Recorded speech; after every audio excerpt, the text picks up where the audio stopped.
Hello guys, this is my YouTube channel. ఈ వీడియోని మధ్యలో ఎక్కడ స్కిప్ చేయకుండా పూర్తిగా చూడండి.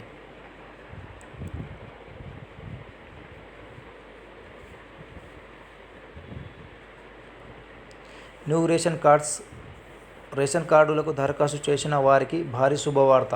ఆ రోజు నుంచే గత ఏడాది డిసెంబర్ 28 నుంచి తెలంగాణ ప్రభుత్వం ప్రజాపాలన దరఖాస్తులను ప్రారంభించిన విషయం తెలిసిందే. వీటి దరఖాస్తుల స్వీకరణ ప్రక్రియ జనవరి 6వ తేదీతో ముగిశాయి. అయితే ఎన్నికల వేళ ఇచ్చిన 6 గ్యారంటీల్లో 5 గ్యారంటీలకు దరఖాస్తులను తీసుకున్నారు. దీనిలో యువ వికాసం గ్యారంటీకి మాత్రం దరఖాస్తులను ఆహ్వానించలేదు.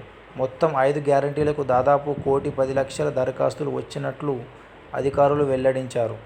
దరఖాస్తులను పరిశీలించిన అధికారులు అర్హులకు గ్రామాల వారీగా స్లిప్పులను కూడా పంపిణీ చేశారు. ఇక వీటితో పాటు చాలామంది రేషన్ కార్డులు లేని వాళ్ళు కొత్త రేషన్ కార్డుల కోసం దరఖాస్తులను సమర్పించారు. 5 గ్యారంటీల కంటే కూడా రేషన్ కార్డుల కోసం అప్లై చేసుకున్న వారి సంఖ్య అధికంగా ఉండటం గమనార్హం. ఈ నేపథ్యంలో రాష్ట్రంలోని కొత్త రేషన్ కార్డుల మీద ప్రభుత్వం కీలక నిర్ణయం తీసుకున్నట్లు తెలుస్తుంది. రాష్ట్రంలో కాంగ్రెస్ పార్టీ అధికారంలోకి వచ్చి దాదాపు 6 నెలలు కావస్తుంది. ఈ నేపథ్యంలో ముఖ్యమంత్రి యనుమల రేవంత్ రెడ్డి కొత్త రేషన్ కార్డులపై స్పెషల్గా ఫోకస్ పెట్టారు. రాష్ట్రంలోని ప్రజలందరికీ రేషన్ కార్డులు అందేలా చర్యలు తీసుకుంటున్నారు. పాత రేషన్ కార్డులను తొలగించి కొత్త రేషన్ కార్డులను తయారు చేసేందుకు నిర్ణయం తీసుకున్నారు. తెలంగాణ రాష్ట్ర కోడ్ టీఎస్కు బదులుగా టీజీగా మార్చిన విషయం తెలిసిందే. ఇదే విధంగా రేషన్ కార్డులో కూడా టీజీ ఉండే విధంగా కొత్త రూపంలో అర్హులకు రేషన్ కార్డులను అందించనున్నారు.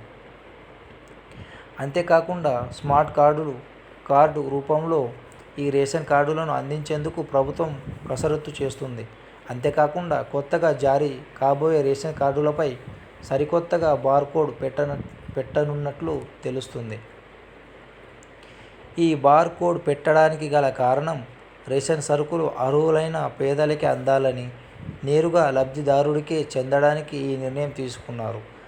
మరొక శుభవార్త ఏంటంటే, ఒకవేళ కొన్ని పన్నుల కారణంగా రేషన్ కార్డుదారుడు ఈ నెలలో సరుకులు తీసుకోకపోతే అవి వచ్చే నెలలో తీసుకునే విధంగా చర్యలు చేపడుతున్నారు.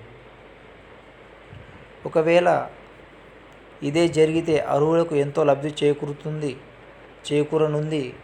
ప్రస్తుతం 3 నెలలు తీసుకోకపోతే రేషన్ సరుకులను హోల్డ్లో పెడుతున్నారు. భవిష్యత్తులో ఈ సమస్యకు చెక్ పడినట్లే.